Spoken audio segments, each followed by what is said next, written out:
Welcome back, ladies and gentlemen, to our continued coverage of the Meltwater Champions Chess Tour. This is the Ftx Crypto Cup. It's a major event. The winner of it will qualify for the Final Four in San Francisco. There's $220,000 at stake, also $100,000 in Bitcoin. But it's actually 2.18 Bitcoin at the time of purchase, and now it's worth about $69,000. So that's kind of a nice price. A bit of a discount with the fluctuation of crypto. All the top 10 guys in the world in Classical are playing. Also, you got guys like Hikaru, who's obviously #1 in the world in Blitz. It's the preliminary stage. We have 16 players. We have 15 rounds. Top 8 go in to the quarterfinal. I got nothing else to say. Timestamps on the video player. I'm going to show you some epic games of the day, and I will show you the standings, and we will get rolling. First game of the day is between Magnus Carlsen and Shakh Shakh had a really nice event, and the last one was 1 game away from making it to the final, and he gets us going with a King's Indian attack because he's playing with the white pieces. This is the King's Indian attack setup. He plays e4, bishop d6, and you'll notice that he's delaying castling. But now he does it. Knight e7, and now d4 in castles. Okay, both sides are castled. Very nice. What do you do? I mean, what's the game plan from here? Do you take in the center? Do you push in the center? Do you play rook to e1? He plays rook e1, and chess is a beautiful and complex game, and sometimes there are positions where you could do 8 different things, and evaluation doesn't really change. And in this position, Magnus does one of those 8 things. He plays b5. The whole point of b5 is that you try to take the space on the queen side, and you don't let your opponent develop naturally. But you do give yourself a target, which is targeted with the flank pawn. So we have a little bit of pawn fighting here. So we get b4 from Magnus, and now we get c4. And yes, you can take en passant. Magnus is obviously a subscriber of the Anarchy Chess subreddit. He does take en passant, and he takes immediate control of the open file. So now we have e5, kicking out this bishop back to c7, and I mean, all signs point to Shakh having a very nice position. The problem is that he has a very nice position, but he's playing Magnus Carlsen. So if he was playing anybody else, maybe Black would just go, oh, I've got this problem here, and bishop is very strong. Magnus just c5. We're not done with the pawn play. And if you take me, now you've split your pawns. Now I will plant my knight, which I wasn't able to move, and you've blocked your own pieces, shot yourself in the foot a little bit. So he has to play knight b3, but now Magnus gets to play c4. So he has just moved his pawn up 2 squares, which in most positions is probably going to be a good thing. We have a trade, and the pawn on c3 is attacked. Now, a few moves later, like around here, I popped into the game during the live broadcast because I've been, I do commentary for 5 hours prior to sitting down and recording the recaps, and I was like, the time here is Shakh has about a minute, and Magnus has 8. I don't know how we got here, and Magnus just very simply utilizes that open file, makes it look super easy, goes for the weakness. But Shakh was like, all right, man, look, I'm not trying to get steamrolled. What do you do when you have a worse position, you have no time on the clock? You just go for the kill. I mean, wounded animal is the most dangerous animal. Let's just go for the punches. If I get knocked out, I get knocked out, but I'm going to take Magnus with me. So Queen e1. It's time to rotate all of our pieces over here. We're going to start some sort of a successful attack. Magnus plays a nice move, bishop d8. It's nice because Magnus knows bishops go backwards. About 20% of the viewers potentially don't. Bishop d8, good move, defends the knight, and opens up this. Right, so we get queen back to e1, and now Magnus obviously repeats moves. Just kidding. No, he doesn't. Knight c6. You're up on time, better position, don't repeat moves. King to h1. Now Magnus trades off the active piece. That seemingly doesn't look like a bad decision whatsoever. But queen g3. Now Magnus trades off another piece. Position looks good. Everything looks good. Now we play queen a3. Now, ladies and gentlemen, following with that thing that I just told you, you're in a worse position. What do? You sit back, you suffer, you hope to reach nirvana? No. No. f5. You need to create counterplay. And now Magnus actually begins to think, because he's like, wait a minute, even though I can get queen c1, wait a minute, h4, wait a minute. I mean, I'm gonna mate Shakh, but Shakh escapes, and now his pawns are rolling. And takes. All right, I'm gonna bring my knight back. Shakh can take. I'm gonna take back, but wait a second, I can't really take back because then Shakh gets the open file. You know what? I don't like this. Knight f5. And here, this attacks the queen, but you know what's worth more than a queen besides all of my amazing viewers? Even those that unsubscribe when I clickbaited them. Please resubscribe. I'm sorry. You're amazing. The knight attacks the queen. We don't care. We just push. And Magnus comes back, and now we attack the queen. The queen's still hanging, and the queen is still hanging, and it just doesn't matter. The queen is still hanging, because if you take my rook, I make another queen. So now Magnus has to go here, and all of a sudden, what is going on? Actually, Shakh is winning. What? Huh? Now the time is even too. Everything is pointing in Shakh's direction. And now Shakh rattles off e6, and you can't take it, because if you take it, I go queen g6. Uh-oh, mate in 9. Mate in 9, can't take my pawn, because back rank, mate. So what do you do? Maybe knight g4, lose your rook. I don't know. Now, Magnus saw that. Magnus did this. And all human beings here, and I said this during the show, will play pawn takes f7, because it's just what you play. And after king f7, he went bishop f3 to go bishop h5, and simply forgot that Magnus can do this and run his king. Like, he could just run to e6. And even though you're infiltrating seemingly on 3 sides of the board, king is safe. And Magnus spent the remainder of the game basically cocooning his king, making sure that he was safe from checks.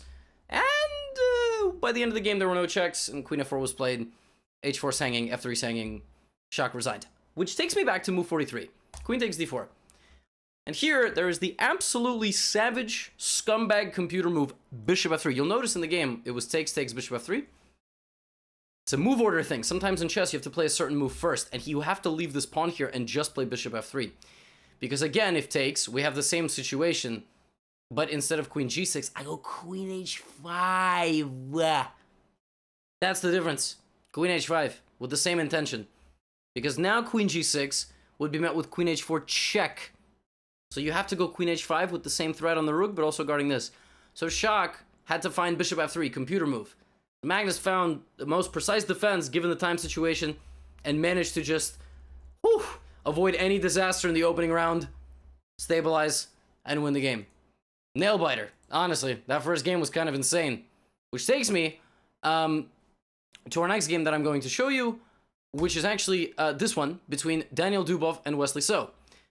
We are kind of jumping around here, and we will end the day with Magnus versus Jan, the preview of the World Championship match, the thing that's up there. That was one of our matchups. So Daniil, a big fan of playing these kind of Catalans. He plays the Catalan all the time.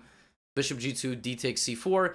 This time we have a main line Catalan, but queen c2. Like normally you get castles, dc4, and just oodles and poodles and noodles and foodles of theory. I don't think like half of those things were words. But he plays queen c2, and the whole point of queen c2 is that you delay castling. You actually wait for your opponent to take the pawn, and now you just get the queen here immediately. The problem with queen c2 is that Wesley So is one of the best players in the world, and he knows how to take advantage of this move order.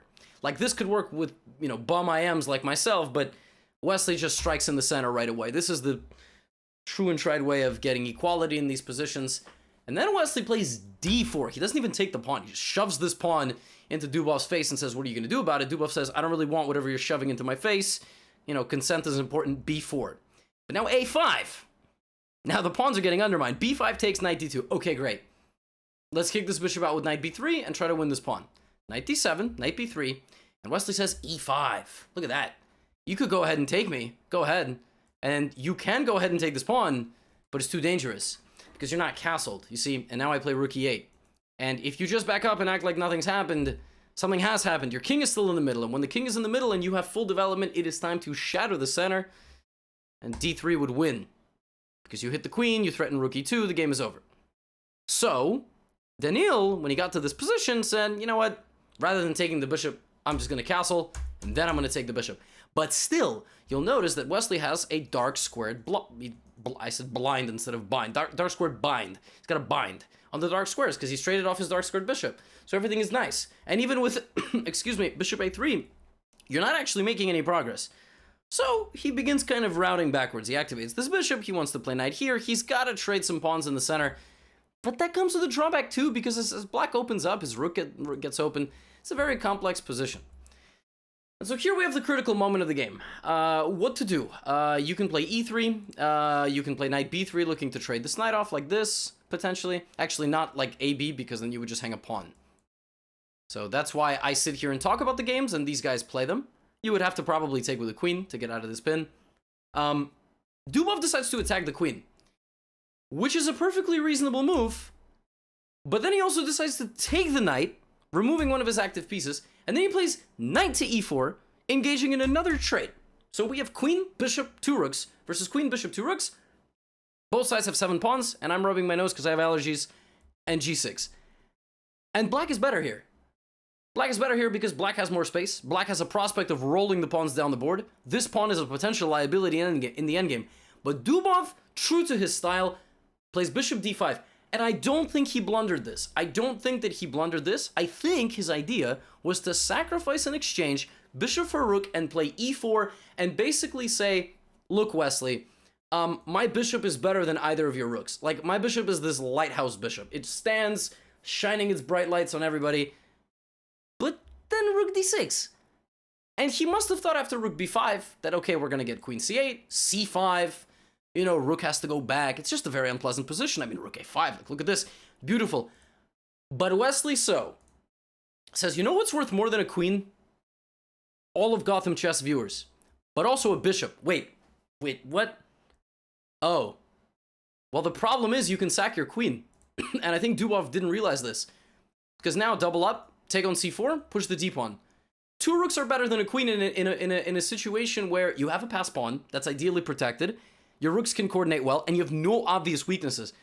There's no obvious weaknesses here. Two rooks will beat the queen here, especially when it's just queen and just two rooks. If it's like queen, knight, bishop, queen's got backup. When she's by herself, it's not the same. So Dubov doesn't actually take the queen. He gets into this endgame, and remember that d-pawn? Yeah, Wesley just... I mean, obviously it's h4, h5, super GM game. They have to play h4, h5, and Wesley just takes the rook. I think that Dubov thought he had d7 here, attacking this, and then promoting, but queen d5 would have won it. So, a little bit of a messy game from Dubov, very clean game from Wesley, just like effortless, it seems. I mean, a nice little idea in the opening to create this dark squared barrier, nice and instructive to take that central pawn mass, and just a nice example of how to, like, what to do after the opening. Okay, you finish developing, and your opponent trades in the wrong way, and then you have this nice little trick to sacrifice the queen.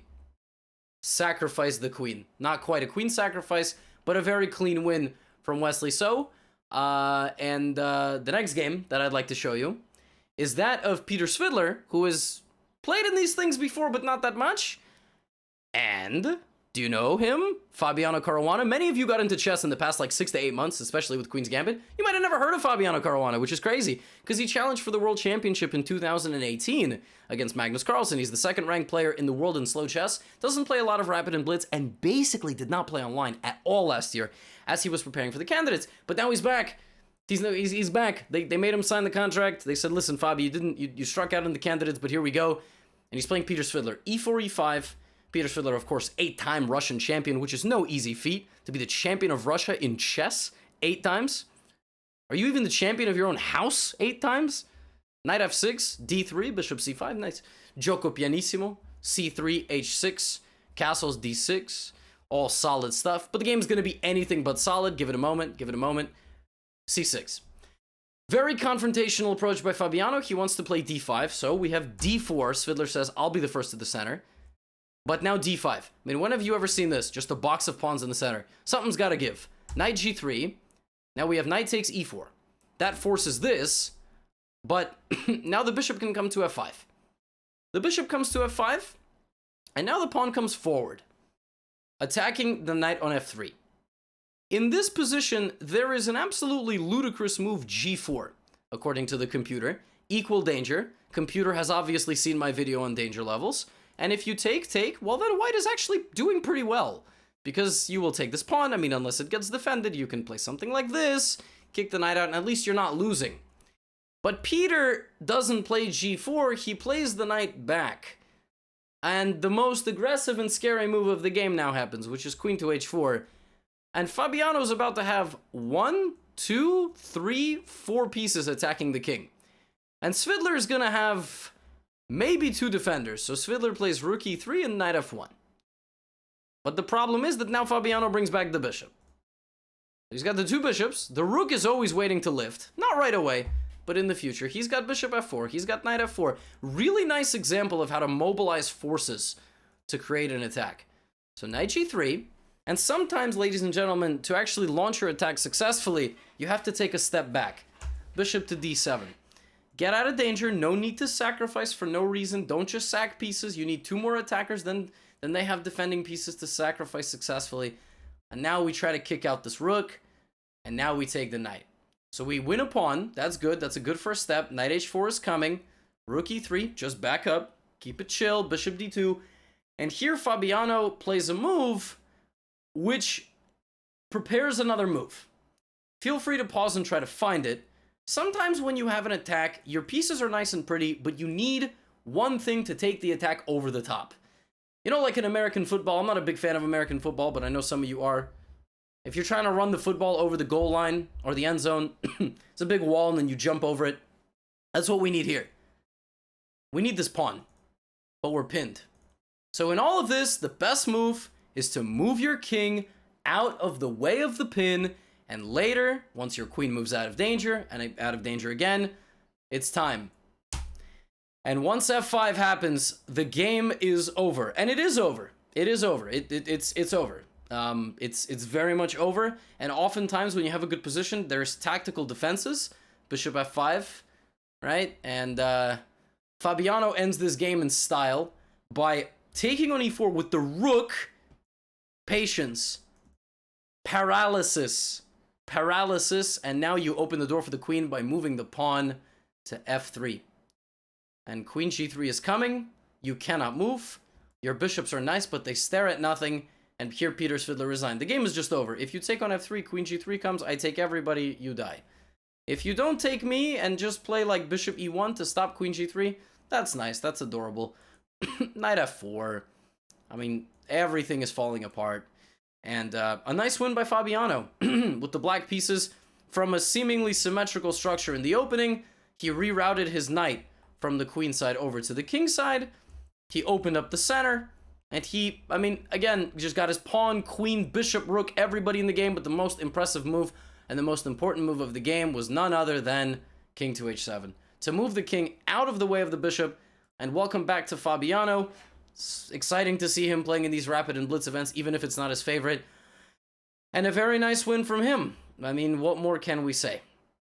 Which takes us to our fourth game of the day. And now we have Anish Giri.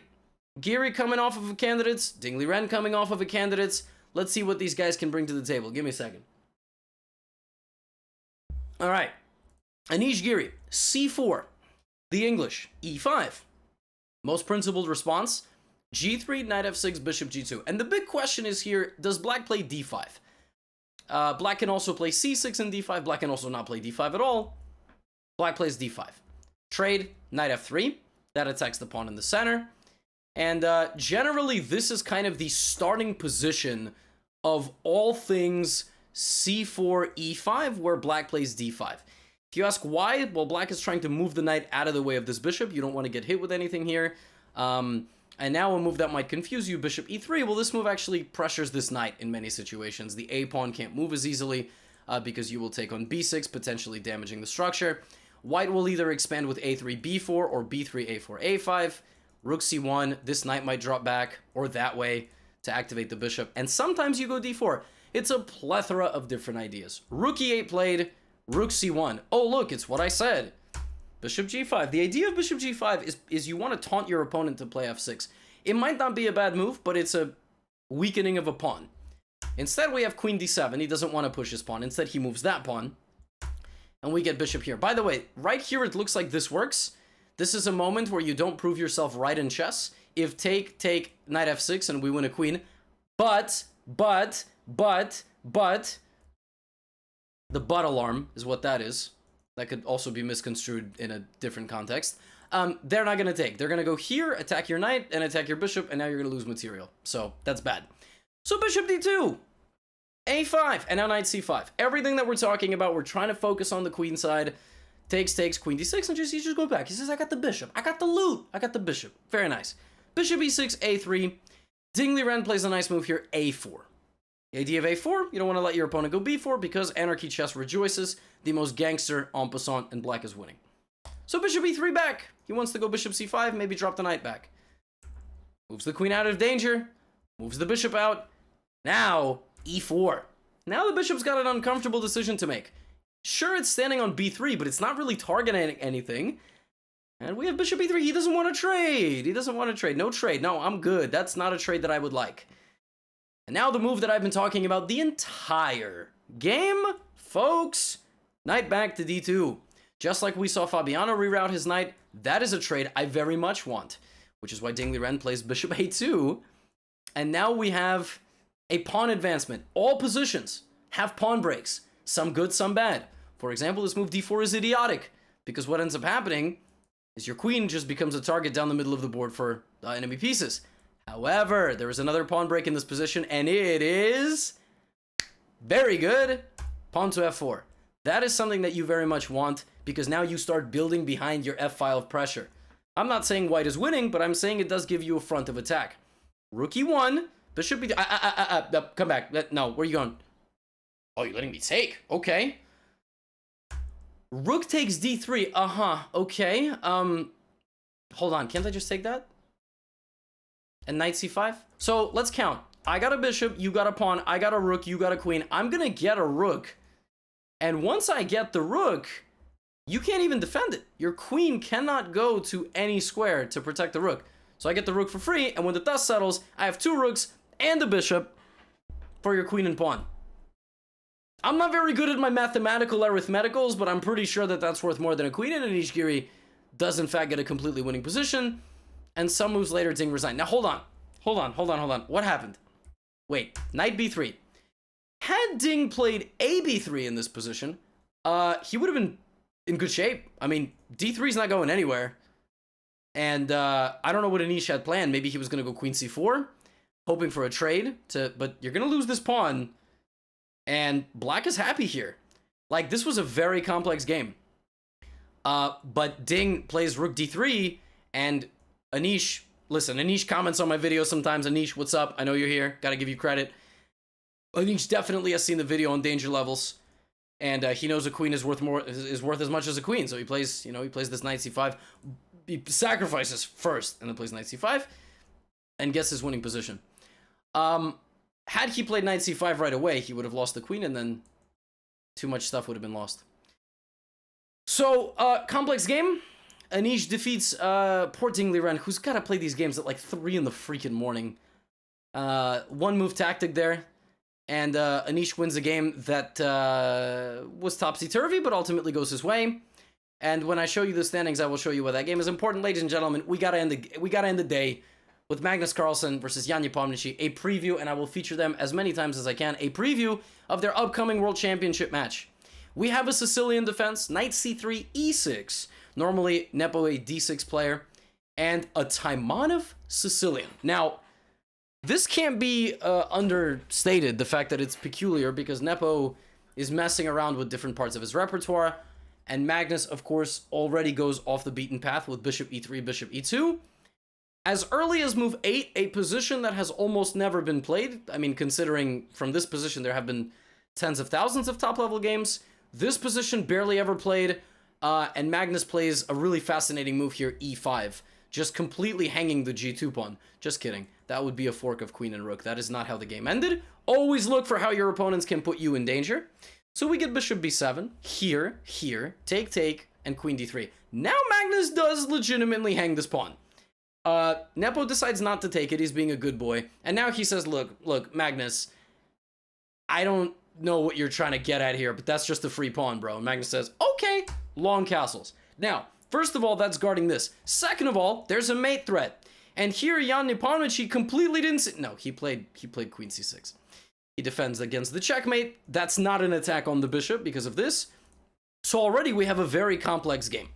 We have Magnus down a pawn, big lead in development.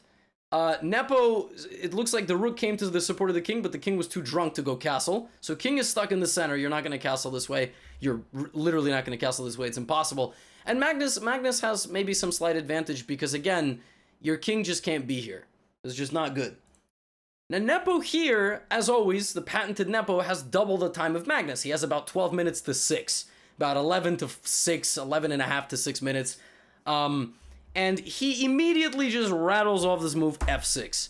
The point is that if takes, well, I mean, his pawn is gone, and maybe he's going to play d5. But that's the mastery of Nepo. He's just so good at these, like, small, maybe very slightly tactically flawed things, but for rapid chess, it's really practical. white is winning here with the move knight c5. You can't take, and if you go here to try to guard everything, I snap take, and now I utilize this pin, and I go here. And still, I mean, black is holding. I mean, black is worse, but white is winning, not completely winning, but white is like better significantly because this king is stuck and the pawns. But maybe Nepo had something else in mind after pawn takes f6. I don't know, but Magnus thought for a while and didn't do it. And so now, okay, Nepo says, great, I'm solid. I avoid that. Magnus plays rook g1, and now Nepo plays queen d5. Queen d5. Offering a trade of queens. If you take, then I take. If you take, okay, great. Rook c4. Sure, I'm giving you my pawn back, but I'm in no danger of getting mated. But this is why you always look for checks, and here a really hilarious geometric thing can happen. Always look for checks. Knight d6. And if you take, the queen goes here. You use the knight as a decoy, queen g6, and you win the queen and the game is over. Oh my goodness. Oh my goodness. Nepo has blundered. He must move his king and lose his exchange. Magnus snaps the queen off. Oh, this is not where we want to be. It's a rook for a knight endgame. It's a rook for a knight endgame. But it's Nepo. So he's up on time, and he's really damn creative at defending the position. So here we go. Magnus plays a4. Typical idea, we've seen this throughout this video, sacrifice a flank pawn to damage your opponent's structure, and then go pick up the pawn and try to attack. Okay, h5. You have a 2-on-1, so you need to attack, yeah? 2-on-1, so you need to attack on this side. Rook a3, g4. That pawn doesn't matter. That pawn does not matter, we pushing.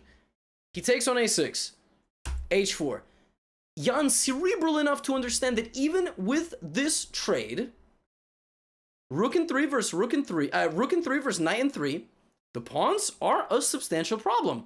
And time is ticking. Time is ticking. So king d1, now a nice idea, h3. You don't want to go g3. You want to go h3 because you want to go g3, sack, and push. So now Magnus's king has to get closer, but g3 anyway. King f3, gh2. In this position, apparently the best move according to the supercomputer was to go around back. You know, some things are good from behind. Protecting past pawns with a rook is probably the best thing that you can do from behind. Because if g3, hg3, h2, it doesn't matter. It doesn't work. It doesn't work. You're going to have to find something else to do. Maybe Magnus thought that there was some sort of check here, and this is going to be, like, there was some problems. I don't know. I don't know. I don't know. Maybe he saw some, king is coming in, looks a little bit scary. That's Nepo for you, baby. That's Nepo for you, baby. Rook a1, knight d4, and ladies and gentlemen, this position is just a draw. Why is this position just a draw, even though one guy... Well, it's not a draw if you hang your knight, so don't hang your knight. So he protects everything. It's a draw because you have no way of kicking me out. The only way you can win this is sacking the rook for the knight and the pawn and getting a winning king and pawn endgame. Actually, Fabiano Caruana won this endgame against Maxime Vachier-Lagrave in the candidates, but it was very different. This pawn was far more advanced. It was over here, more advanced, and the king was closer. This is not that situation, and Nepo is free to harass the rook and free to harass the pawn, and Magnus doesn't even play rook versus knight. Rook versus knight is a draw. You should play rook versus knight. You might lose your rook to a fork, but you should play this because there are ways to win, to skewer. Magnus says, you know what, my man, I got respect for you. Rook takes c4. King c4, and the iconic finish, 2 kings remaining on the board, and these 2 kings will be playing for the World Championship later in November. I don't usually show draws, but hey, it's the preview of the World Championship match. What do you got to complain about? And with that, our first round ends. 40 games were played. I tried to show you some of the most exciting ones and give you a glimpse of some of the players. And these are your standings after day 1. Anish Giri. Anish, literally Daddy Giri, with 4 points out of 5. We got Hikaru, we've got Maxime Vachier-Lagrave, Wesley hey, Fabiano Caruana in that 8th place spot. Magnus Carlsen in a tie for 8th. Granted, there are still 10 rounds to go. Now, ladies and gentlemen, before we sign off for the day, you got to take a look at this field. This is a murderer's row of players. With the exception of one player in this event, who is a wild card by popular vote from a previous event, and that is Grandmaster Alan. I always say Alan Pichot, but I believe it's Alan Pichot from Argentina. He is one of the strongest young players of Argentina. Hopefully will be a Super GM in the future. That's my guy. I don't know if he's going to make the top 8, but I do not want him to finish last. Alan, if for whatever reason you are watching my recap, we are cheering for you. All of the Gotham Chess community is cheering for you. I think we speak on behalf of everybody. This is a killers group of players. Top 10 classical. Some of the best Rapid and Blitz players in the world. It's stacked. I want to see Alan do well. Alan made 1 draw today, and that was against Magnus Carlsen in the 5th round. So Alan, let's keep it up. Let's bring that momentum into tomorrow. Ladies and gentlemen, 2 more days of preliminaries, and then we begin the quarterfinals. Peace out. See you soon. Thank you for making it this far in the video as always. Crypto Cup, baby. Day 2 coming up.